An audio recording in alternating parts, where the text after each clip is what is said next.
Namaste. In our quest to enjoy, learn and enjoy the bliss of knowing Sri Krishna's names in Srimad Bhagavat Geetha, we are now in the next episode. The last two episodes, we saw that Sri Krishna is Bhuta Maheshwara. He is Bhutanam Ishwara. By basically saying he is the boss of everything that is around us. He is the creator and he is the boss of everything that is getting created. In that context, in Vishnu Sahasranama, there is a term that comes in, we all know Vishnu Sahasranama, in that Padmanabho Amara Prabhu will come. There used to be a Krishna Bhakt in Guruvayur, which is in Kerala, who used to recite that continuously as Padmanabho Mara Prabhu. Normally, the flow is Padmanabho Amara Prabhu. Here, he recites as Padmanabho Mara Prabhu. The Pandits around there, they just make a mock of him and said, you are making a mistake. Amara Prabhu, Amara means immortal, people who are immortal. So, Krishna is the Lord of everybody who is immortal. When you are saying Padmanabho Mara Prabhu, Mara will be opposite of Amara, saying he is the boss of people who are dead or people who are mortal, right? So this, they were mocking, they were actually doing this. Also, in both the Dravidian languages, particularly Tamil and Malayalam, Mara would also mean tree. So, Mara Prabhu means you are saying Krishna is the Lord of trees. And they are laughing at him and all that. Suddenly, a voice from nowhere says, if I am not the Lord of trees, who do you think is the Lord for all the trees here? The Pandits realize it is Sri Krishna's voice that is coming in, and they also realize the truth that he is Bhutanam Ishwara. He is Bhuta Maheshwara. That means he is also the Lord of the Mara which is a tree. So they realize their folly, they realize their grave mistake and fall at the feet of the Pundanam, the disciple of Krishna Bhakt, and then seek forgiveness. This Purana is told in Guruvayur. It's a good folk tale in Kerala.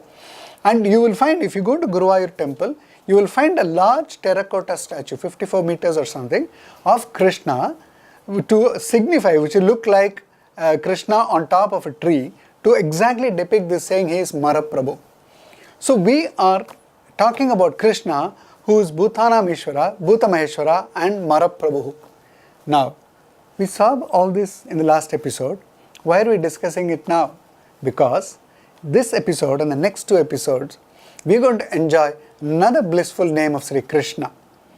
It's a very small sweet name, but which has got intense and in-depth meanings, just like the pearl, that the best of the pearl is in the deep sea. It's a very small item. A pearl is probably sitting in your palm, but you go very deep to get that pearl. Exactly like that, such a small name. It stands in a very simple syllable, but has meanings that is beyond our comprehension. The Naama that we are going to discuss today and the next two episodes is Prabhu. That is where we link the Mara Prabhu to Prabhu. Prabhu is now recited 5 times in Srimad Bhagavat Geetha, thrice by Sri Krishna himself and twice by Arjuna. That's the best part. Who else can talk about Prabhu than the Prabhu himself? Hey Prabhu Krishna. Okay.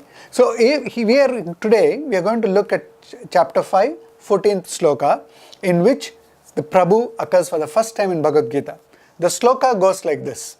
Na kartritvam na karmani lokasya srijati prabhu na karma pala samyogam swabhavastu pravartate.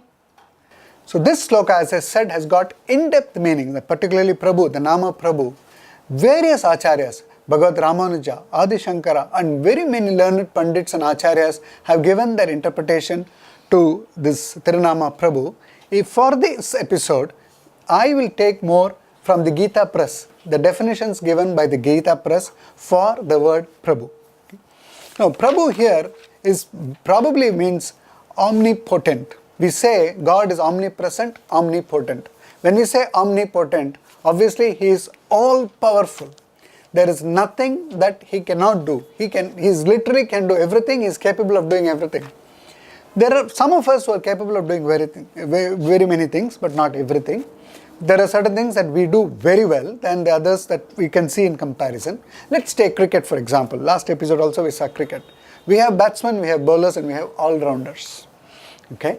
But even then, even if you take an all-rounder, take any all-rounder that we know, do we know that the person we call an all-rounder is one who can bat and bowl well, but can that same person do a wicket-keeping very well? We don't know. Probably an all-rounder is not tested. So we can't say he is omnipotent within the realms of cricket.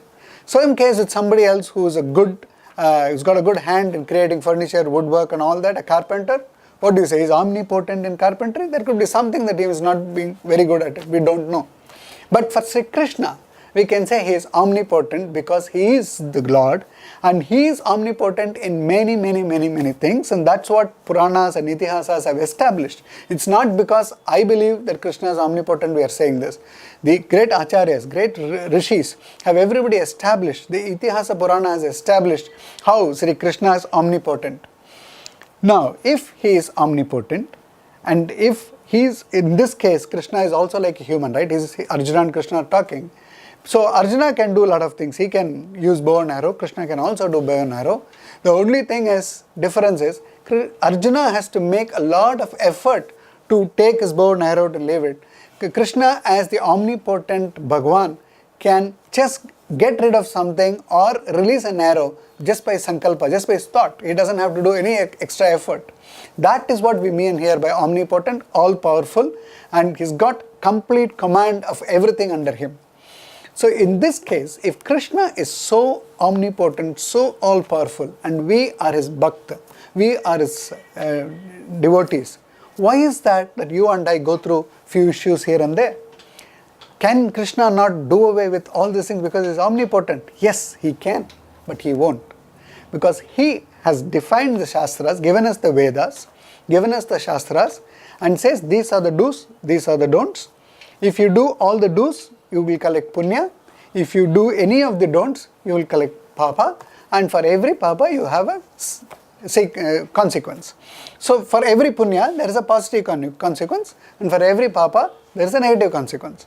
End of the day, it's a balance sheet of how much of punya, how much of papa, plus minus you get karma. That's what we call it as karma. If, for example, for our argument's sake, if it takes Sri Krishna is using all his powers to ensure that I don't commit anything and I just go as directed, then the word karma loses its meaning, isn't it? So the whole Sanatana Dharma is based on the karma theory. This karma theory is defined by none other than Sri Krishna himself. Why will he even bypass his own role? So we will have to go through our pluses and minuses, and this is where in this sloka Krishna establishes saying, whatever you do, whatever you get because of what you do, and whatever you accumulate, you are doing it. Arjuna, when he talks to Arjuna, he is actually talking to all of us, saying that I am not doing any of these things. I have set the rules, you are doing what you are doing, and you face the consequences. But later, of course, we all know, in various stages within Bhagavad Gita, he says, do everything as a duty, do everything as a service to me, then the results are different. So those will come later. But end of the day, the basic thing is an omnipotent Krishna just says, these are the do's and these are the don'ts, just go ahead and do it and you face the result. And that is very important to understand, that you are responsible for your actions. Now the next question comes, why is that I am doing like this? If I have Krishna right in front of me, if I am a person who have learned the Shastras and know the do's and don'ts, why is that I am even doing all these things which I am not supposed to do? That is what he says, vasanas are responsible for all our actions. Now what is a vasana? We all saw in the earlier episode that we take many births based on karma. So based on this karma, we will carry a lot of things that we wanted to do or we were doing in numerous births that we have taken, and that will drive some of our behavior now. And that is what Krishna means by vasana. Take for example, simple example in day-to-day life. In our kitchen, household work, we keep various boxes for various spices. Hinge or the asafoetida is kept in a box, and after some use it becomes empty, and after a week or so you put some other fenugreek or something else into it, it will still carry the smell of hing.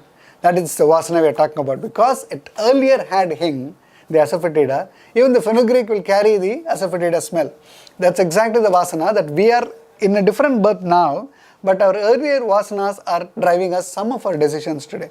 So Krishna establishes that I am omnipotent, I am the Prabhu, but I give you the Swatantra to decide what you want to do based on the sastras that I have given, do's and don'ts.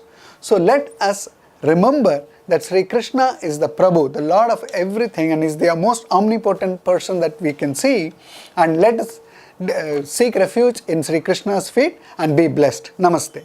Madhava Achyuta Krishna Hare Rishikesha Kesava Govinda Vasudeva Bhagavan Janardana